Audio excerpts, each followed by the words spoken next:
Hi, welcome to my YouTube channel, WSIB Truth Matters with Joe Machado. I want to tell you a little bit about my YouTube channel and why I'm doing this. But first of all, I want to tell you my story because it has a lot to do with why I started this channel. I've put it all in a three-part series of videos. I don't want to bore you for any more than 20 minutes or so with each video, but I think it's important that I explain to you that you understand why I'm doing what I'm doing.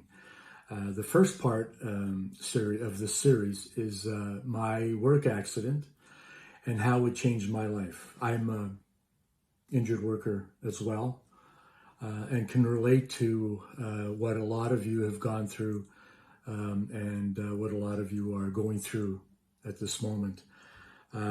The next video in this series, I'll talk about the biggest changes to the WSIB system in the 1990s, and how I went on to build the largest paralegal firm in Ontario, Machado Paralegals Professional Corporation. The final video of this series is the conclusion. And it's going to be I'm going to talk about the fraud charges that WSIB brought upon me back in 2016 and what I've done to empower the injured worker and their families. The reason why I'm so committed to this and why I'm going to be talking about such a personal matter is that I'm pissed off. I haven't trusted the WSIB ever for nothing. I know how they operate. I know their games in great detail, and I'm going to get into that. But when we're talking about an organization that was set up to support the injured worker or the ill worker and their families in a time where there's an accident or an illness where they can't earn and provide for their families, that organization has been moving towards a place where it's far beyond what it was supposed to be. And today, it's actually working against the injured worker, against you and your families. Let's talk about this $1.5 billion that in their significant feelings of generosity, they felt they needed to give it back to employers. I fail to see the reasoning behind that. I don't get it. I don't understand how a system that's supposed to help injured workers is giving back money to employers that were the ones that were supposed to fund that system. I'm pissed off, and you should be as well. And I know that there's been a lot of objection to this, but unfortunately, it all falls on silent ears because they have the backing of the government, whoever is governing the political party of the day, whether it's liberals or conservatives or NDP. And it's disgusting. I'm going to talk more about that, why I believe that happened, and why there is an attack on injured workers and their families more significantly today than there has ever been. Because I don't believe anything that they do and all of these new policies that they talk about are there to help you.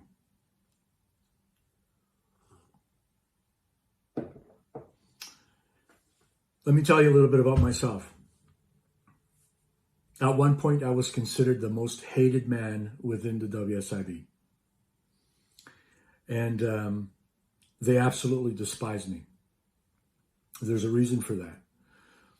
There's several reasons, but one of them was I fought for my client, and I didn't accept no for an answer. And if there was going to be a no, there had better be an explanation that was backed by law and evidence that I could accept, that made sense. And then, and only then, I would relent. And that was rare. When I came to Canada at a young age of 17 years old, I had dreams and aspirations. My dreams were to go to college, earn money to pay for college, get a good job, and pursue my dreams in music. As a teenager, that's all I cared about was playing music back home in Pico Island in the Azores, Portugal. 6 months after I was here, I had this injury. I had 2.5 fingers amputated. And I felt my life was over, as I'm sure a lot of you probably feel the same way or have felt that way at some point when you had an injury or an illness that had such a profound impact on you that you had those feelings. And what really got me at the time was that my injury could have been entirely prevented. I was working at a machine shop. It was a small machine shop here in Cambridge, Ontario. And I was working on a punch press. And I was basically just punching holes in steel. And one of the pieces of steel got stuck to the die. I didn't know that happened or even why it happened. And I remember going to knock it off, and the punch press that was faulty and that had been shut down by the Ministry of Labor previously for being unsafe, it double tripped. And what that means is when you hit the pedal for that die to come down and punch a hole in the metal, it's supposed to go up and stay until you put your foot on the pedal again to punch a new hole. Well, in this case, it came down unexpectedly. What I later found out was that the guards that are supposed to be around that die were sitting in behind the punch press. And this was after another Ministry of Labor investigation was done. And it was sitting there collecting dust. It wasn't even there. It was supposed to be there. I didn't know. I was a 17-year-old punk. I didn't ask questions. I just did my job. And it happened in a second. And my life changed like that. I was then asked to go down to the Downsview Rehabilitation Center that the WSIB operated. Some of you who had injuries in the latter part of the 80s and through the 70s and 80s are probably familiar with that. And I went down there for 3 weeks to do whatever. I couldn't understand why I was there. But I knew that if I didn't go there, I wasn't going to get paid. And I needed to get paid, like most of you. So I did. And for 3 weeks I was there, and I came across a lot of Portuguese, Italians, Germans, Greeks, and a lot of immigrants that came to this country to work, to support their families, to build their dream, to buy a home, give their children a good education that they didn't have, and all of those things. They work hard, and they had the misfortune of suffering an injury, just like myself. A lot of them didn't speak the language well, didn't know the laws, but they're there in this place away from their families, and they're being treated. And I got to befriend a few of them, especially the Portuguese, because they knew I could speak fluently English and Portuguese. And, they would talk to me and ask me, if I could translate some of the things that were being said. But their biggest concern overall was that, why am I here? Why am I not at home with my family and being treated by my doctor and there's specialists and there's physiotherapists, all of these things in my community? Why did they bring me here? Why I'm not? Well, it doesn't make any sense to me. And that kind of rang true with me. I started asking myself these same questions. And the feeling that I got from these individuals was that, first of all, they were there because if they weren't, they wouldn't get paid. Their benefits would stop. And secondly, they had to cooperate with everything and anything that was thrown at them, regardless of whether or not they felt physically capable of doing it, because they needed to mask their injury and their pain so that these people could let them go home with their benefits intact.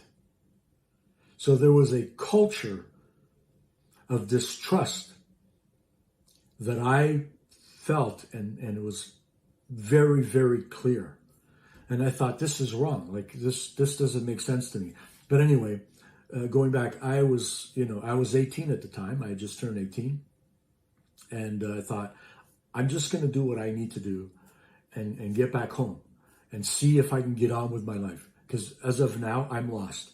I've lost my fingers. I have no idea how I'm going to support myself, if I'm going to be able to go to college. And music's out of the question.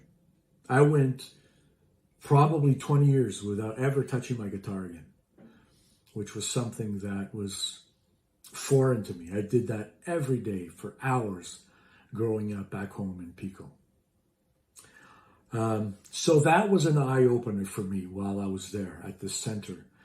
And so then anyway, I went back home eventually and I tried to get on with my life. I got married in about a year later, and we had a beautiful daughter. And I was still very lost as to what I was going to do to support my family. And I thought maybe we can hire a lawyer and we can get some money and we can put a down payment on a house or something, and at least give us something to look forward to work towards. And we went to a lawyer here in Cambridge and paid him money that I didn't have. It was a lot of money. And he wrote a couple of letters and didn't get anywhere. And I know this because later on when I requested my own file, I could see all of the correspondence and what was actually done. And that pissed me off. But anyway, it was just another loss that I had to deal with and move ahead. So I thought, okay, what I'm going to do is take matters into my own hands. I'm going to try and learn how this organization works. I'm going to try and figure out the laws, what I'm entitled to, what my rights are, so that I can get the best support that I can from them. And so I went downtown. I went to Toronto to the WSIB office on Bloor Street. That's where they were at the time. And I looked for information, and I was able to get my hands on these binders. It was a set of, I think, 19 of them at the time. They were about this thick, and they had all of the policies that were broken down. They had the particular act that was being implemented for each phase of injuries, and I'll get into that in more detail as I get through this series. But anyway, I read as much as I could. I went through all of it. I scoured as much information as I could.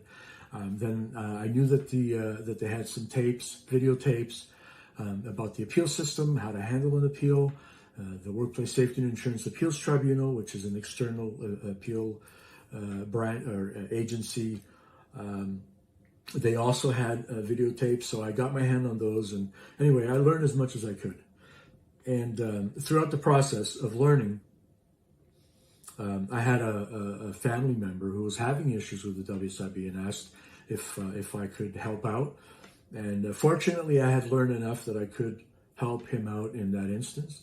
And then he referred a friend, and then a friend referred another friend.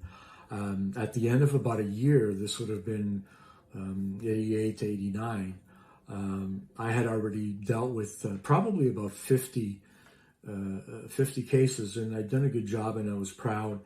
I'd helped some people. Some of them I couldn't, but that made me feel good. And that's when I realized that I really had an opportunity here to help injured workers who were in the same situation that I was, to give them information, And it could be a career. It could be a new career for myself. I had no idea what I was going to do at the time. And in some ways, a new beginning. And that brought me to the decision, which was to start my business and to try and do what I could to build that business to help others. I'd like to leave you at this with this thought. We're at the end of this video, and that is the Workers' Compensation Act became law in January 1st, 1915. That's a long time ago. And it was based on the 5 Meredith principles. And that's because Sir William Meredith was the Chief Justice of Ontario at the time, and the founding father of the workers' compensation system in Ontario. And some of the interesting aspects of the ideology and the mission that built that foundation for the system was that injured workers injured on the job would give their right to sue an employer for neglect or a neglectful injury. Employers would have the benefit of having a system in place to look after workers that were injured or ill through the job without being sued and perhaps going through bankruptcy. In that exchange, what was very clear is that it was supposed to be a non-adversarial system, adjudication system, where the benefit of doubt would go to the worker, always. I'm going to talk about the benefit of doubt in a later video, but it's a very important aspect of that law.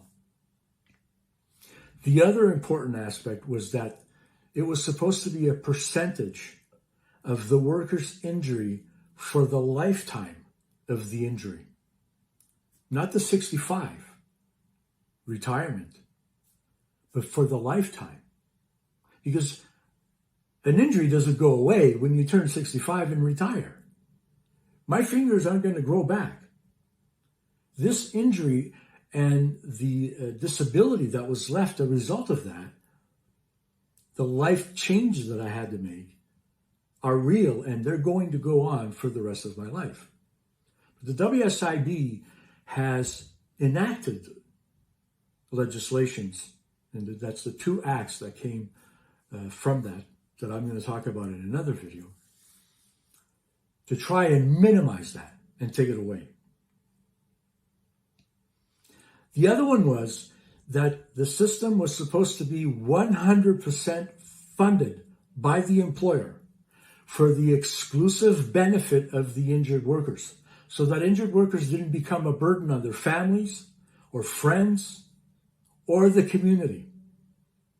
Now you find injured workers going to ODSP, a long-term disability, Canada Pension Disability, all of these other agencies becoming a burden on them for an injury that should be wholly and 100% covered by the Workplace Safety and Insurance Act.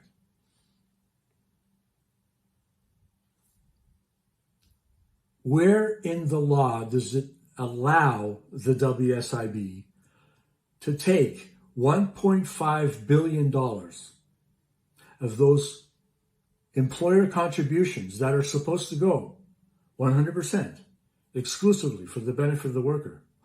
Where is the law that allows them to give it back to employers? I'm going to leave you with that question. And I am getting pissed off because I tend to get upset when I talk about these things, and I'm sure you will as well. I thank you for watching. Stay tuned for part 2 of this series. That video is going to be released on Monday, March 20th at 7 p.m. Eastern Standard Time. Thank you very much for taking the time to listen to me. And I hope that you'll watch the next video which is the next installment of this series. Take care.